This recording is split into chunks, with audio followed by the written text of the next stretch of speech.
I have been in the service of the Dukes of Velmere since I was 17 years old. I have laid out mourning clothes for 3 generations. I have kept secrets that would unravel more than one reputation in 3 counties. I have pressed the cravat for a wedding and the black armband for a funeral, sometimes within the same month. In all of that, I can say with the certainty of a man who has earned the right to his own opinion that the most grievous mistake I ever witnessed was not a duel fought over pride, nor a fortune signed away on a bad night, nor even the elder Duke's last years of silence after his first wife died. It was the letters, 22 of them, as I eventually counted, written in a careful, unhurried hand on cream paper, sealed with plain wax because there was no flourish in her. Not in Alara, not then, not ever. Each one arrived at the field address I had given her before we left for the continent. Each one sat in a courier's pouch, transferred from post to post, and arrived at last at the desk of Edmund Ashdale, the 5th Duke of Velmere, the Cold Duke as half of England called him, and not one of them, not a single one across 5 years, was opened. I know because I was there. I know because on the last night before we came home, I found them in a cedar box beneath his camp writing table, still sealed, every wax impression unbroken, stacked as neatly as if they had been delivered that morning. He did not explain. Edmund Ashdale, in my experience, explained very little. He was a man of decided silences and iron certainties, and whatever certainty had led him to set those letters aside and leave them there unread, he had apparently decided it was sufficient. I did not speak to him about it that night. I should have. That is the weight I carry, and I carry it willingly. He was my employer and in some measure the nearest thing I had to family, and I should have said when I saw that box, "Your Grace, open them. Whatever they contain, you owe her that much. She was your wife when you rode away. She is your wife still."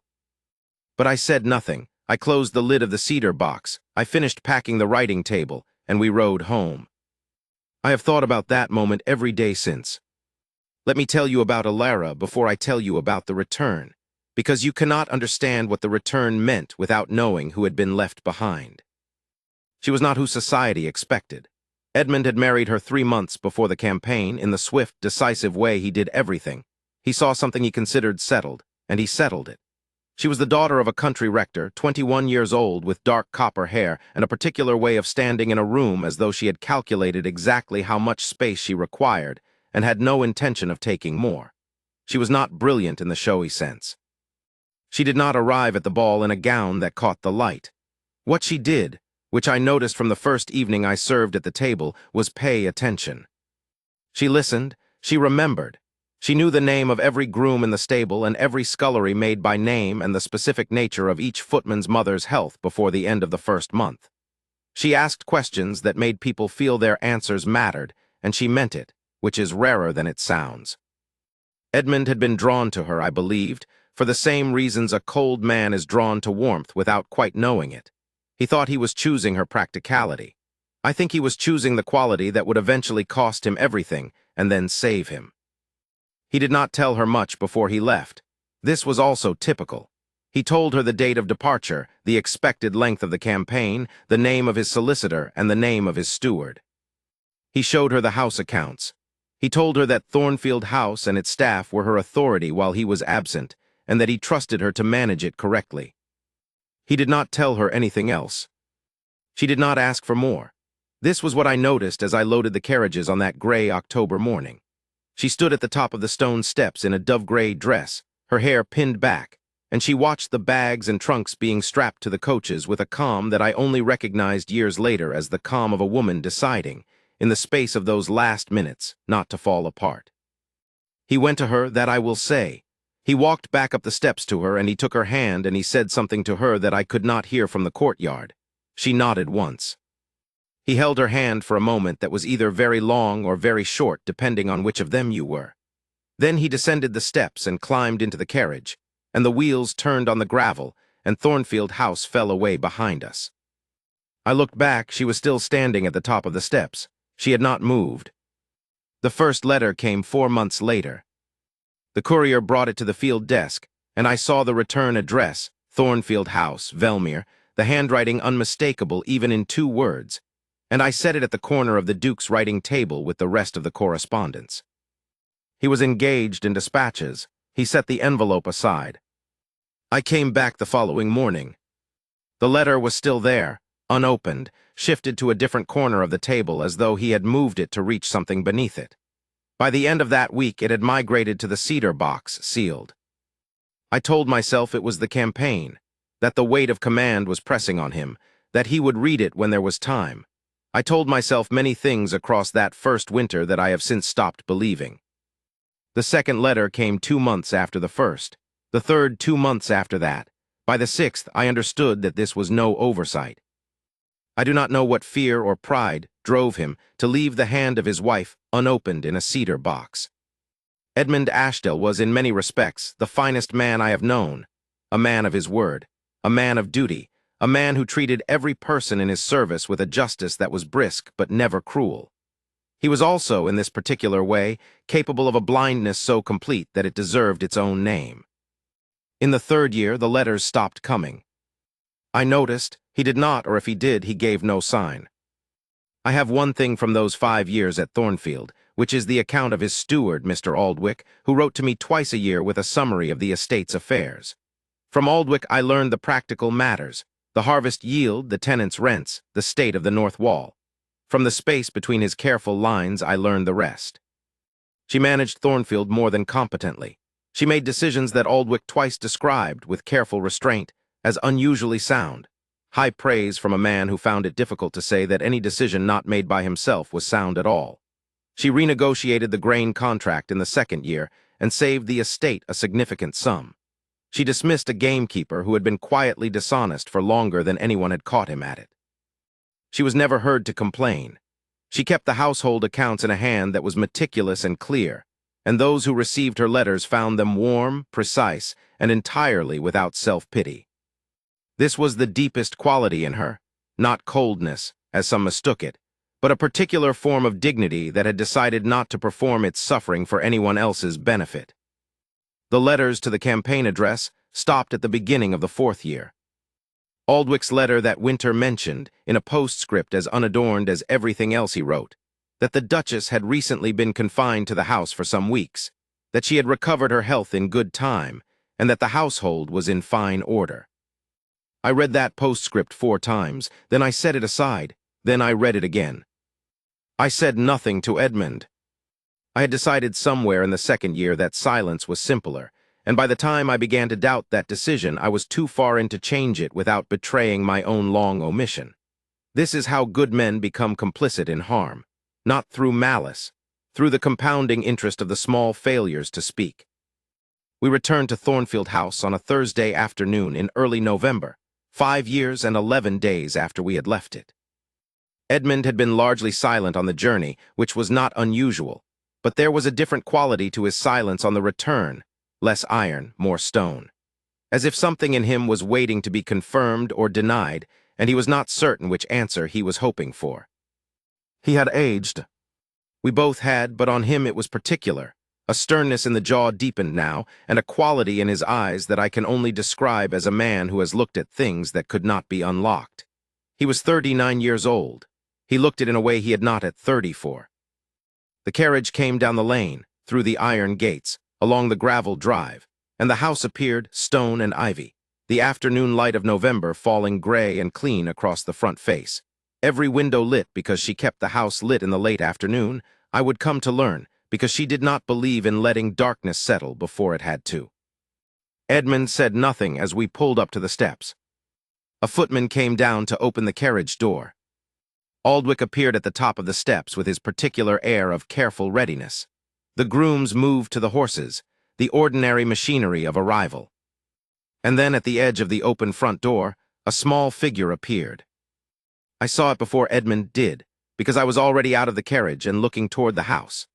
A boy, I judged him at perhaps 4 years of age, though he stood with a certain uprightness that made him seem older in a brown coat, his dark hair untidy from whatever he had been doing in the minutes before, standing at the threshold and looking at us with the particular solemn attention of a child who has learned to watch strangers carefully before deciding what to think of them.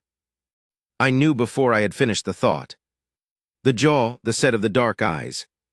The way he held himself, even at 4 years old, with a stillness that was not uncertainty but appraisal. I looked at Edmund. I watched it happen. I watched the moment arrive in his face like weather that has been building far offshore for a very long time, finally making landfall. He had gone entirely still. He was not looking at the door or the house or the grooms or me. He was looking at the boy. Upstairs at the first-floor window that looked out onto the drive, there was a face. Ilara, I was certain of it, though she was half behind the curtain watching. Neither of them moved. The boy looked at Edmund for a long moment with those eyes that were, unmistakably, his father's eyes. Then he looked at me, apparently decided I was of less immediate interest, and turned and walked back into the house with the composure of a person who has satisfied his curiosity and has other things to do. Edmund said very quietly, "Thomas." "Yes, Your Grace." He said nothing else for a moment. Then, "How long have you known?" It was not a question I had expected, though looking back I should have.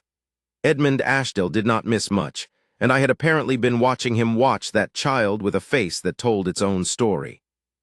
"I suspected," I said, "from a letter Aldwych sent, the winter of the 4th year."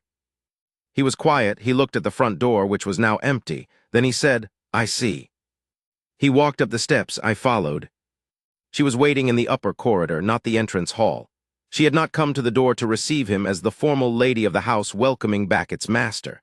She was standing at the top of the stairs in a dark green dress, her copper hair simply arranged, her hands at her sides. Not clasped, not fidgeting, simply at her sides. Edmund came up the stairs. I stayed at the foot of them. He stopped 2 steps below the landing, which put them at a level, more or less. He looked at her. She looked at him. "Ilara," he said. "Your Grace," she said. The formality of it cost them both something. I could hear it. "The boy," he said. "His name is William," she said. "He is 4 years and 3 months old." He absorbed this. Then, "Is he well?" "He is entirely well," she said. "He is upstairs with his nurse." A silence. He said, "I would like to see him." "You may," she said.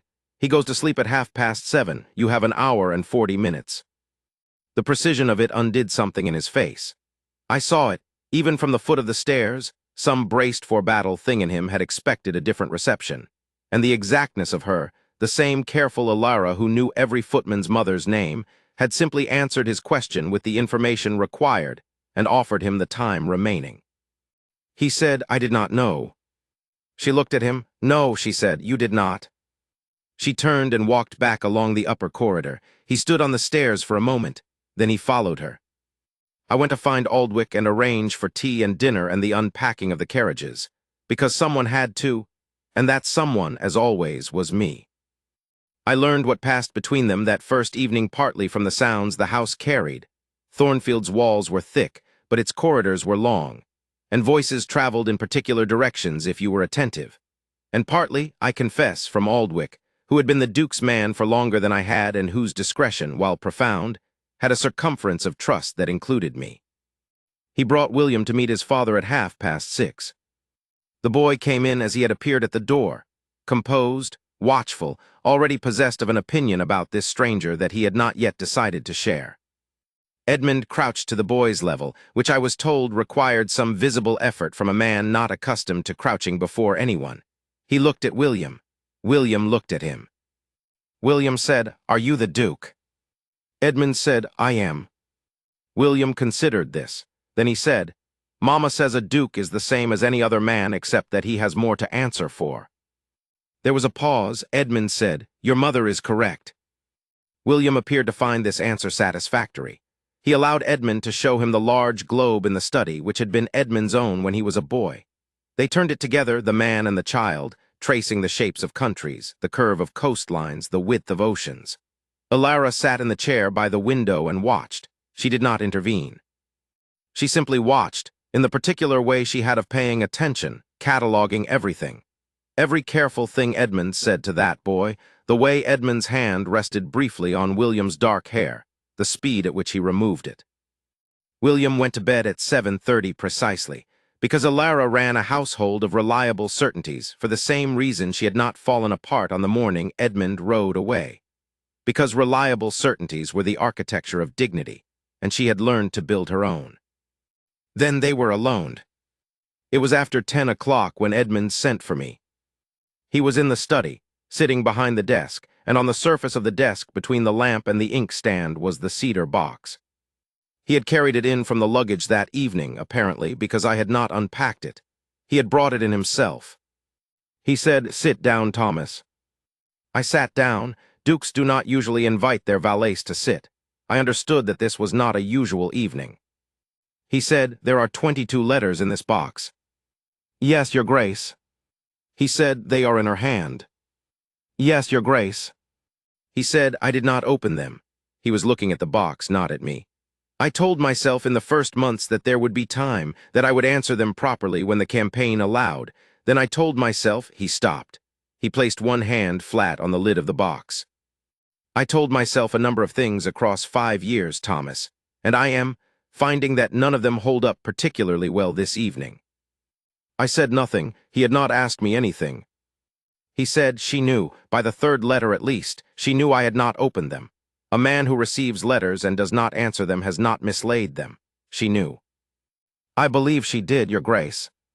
She wrote 19 more. His voice was quiet, not broken. Edmund Ashdale's voice did not break exactly, but stripped of whatever iron usually held it in its particular shape. 19 more letters to a man who had made it clear he would not read them, and then she stopped. He was silent for a moment. "And the matter of William?" "Yes," I said. "She wrote to tell me," he said, "in one of these." She must have. She knew before the campaign was half done the timing requires it, and she wrote. He took a breath. "And I did not open it." I said carefully, "Your Grace." "I know," he said. "I know, Thomas, you don't have to say it." A long silence. The fire shifted in the grate. Outside the window the November dark was complete, no moon, the grounds invisible, nothing to look at but the glass and what it reflected, which was the study and the lamp and the cedar box, and a man of 39 sitting with his hand flat on the lid of everything he had refused. He said, "What does a man do?" It was not quite a question.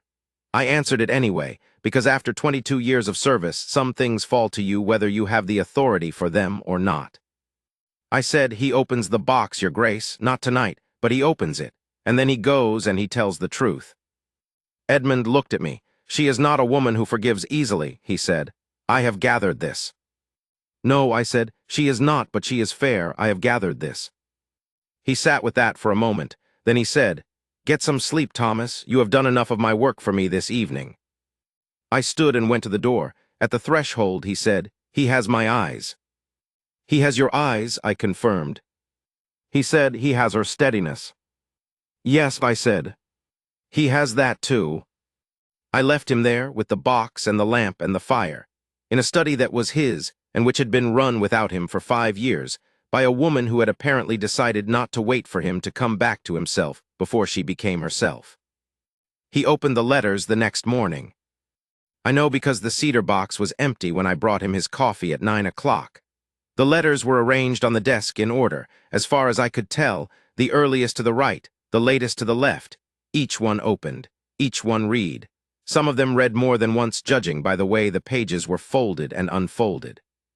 The 19th letter, which had arrived in the winter of what I now knew was the winter she had been confined to the house, was the one he was holding when I came in. He set it down when he heard the door. "Thank you, Thomas," he said, "for the coffee." I poured it and set it at his right hand and began to withdraw. He said, "She told me in this one." He was looking at the 19th letter. 3 lines only. She said that she wished to inform me as his father that she had delivered a son in the night of the 7th of February and that both she and the child were well. She did not ask me to come. She did not ask me for anything. He was quiet. She said she thought it right that I should know. I said nothing. He said, "She stopped writing after the 22nd letter." 2 months after this. "Yes. I understand why she stopped," he said. He picked up his coffee. His hands were steady. Everything about Edmund Ashdale was steady. "I do not understand why I did not open them." "I think," I said, and then stopped, because this was not my territory. "Go on," he said. I said, "I think a man who is afraid sometimes finds it easier to keep the fear sealed shut than to open it and discover its shape. The seal at least is something he controls." I paused. "I may be wrong." He looked at me for a moment. Then he said, "You are not wrong." He looked down at the letter. "I was afraid she would ask me something I did not know how to give her, and so I decided that she had asked nothing." He set the letter down with the others. He said, "I am going to speak to her." "Yes, Your Grace." "I am going to say what should have been said 5 years ago, if I had been a man with the sense to say it." "Yes. It may be," he said, "that she is not interested in hearing it. She has built something here. She has done it without me, and she has done it well. She may decide that she has no use for me now that I have returned, and she would not be wrong to decide that." I said she might, but she is also fair, as I said. He stood, he straightened his coat. He was, even at 39, after 5 years of campaign, a man of considerable bearing, tall, broad-shouldered, the kind of man who made a room aware of him when he entered it. But standing there that morning in the study with the opened letters on the desk behind him, he looked like what he was. A man preparing to do the most difficult thing he had done in his adult life, which was to go and ask someone he had wronged to tell him what it had cost them. He said, "Where is she?" "The garden, I believe," I said. "She walks in the morning, even in November." He went. I watched from the library window, which had a view of the north garden, where the last of the autumn roses were clipped back to their thorns and the gravel paths ran between low stone borders. She was at the far end near the wall, in a dark coat, her hands in a muff, looking at something in the border. A plant, a stone, I could not tell from the window. He came through the garden door and crossed the gravel toward her. She heard him coming, of course. She had always been attentive. She turned and watched him approach. He stopped a short distance from her, not so close as to press, not so far as to pretend this was anything but what it was. I could not hear what he said, but I watched. He spoke for some time. She listened in the particular way she had, not quite still, because the cold wind moved her coat, and she shifted the muff from one hand to the other, but attentive in a way that was different from polite attendance. She was actually listening, taking in each thing he said and considering it the way she considered everything, seriously, without hurry, without the performance of a reaction before she had actually had one. When he stopped speaking, she was quiet for a moment. The wind moved the bare branches of the roses. Then she spoke. I saw her face even from the library window, not cold, not warm, somewhere in the exact middle where truth lives, the place she had apparently lived for 5 years without flinching from it. She spoke for a shorter time than he had. He listened. He did not interrupt. I saw him nod once and look down at the gravel path and then look back at her. He said something else, shorter this time. She looked at him. She did not move for a moment. Then she reached out and took the lapel of his coat between 2 fingers. Not a dramatic gesture, not an embrace, just a point of contact, 2 fingers on the wool of his lapel. And she said something that I will never know the words of, because this was the moment that belonged only to them. He put his hand over hers, over those 2 fingers on his lapel, not gripping, just covering. They stood like that for a long moment in the late November garden, with the clipped roses at their backs and the cold light coming down through the bare trees.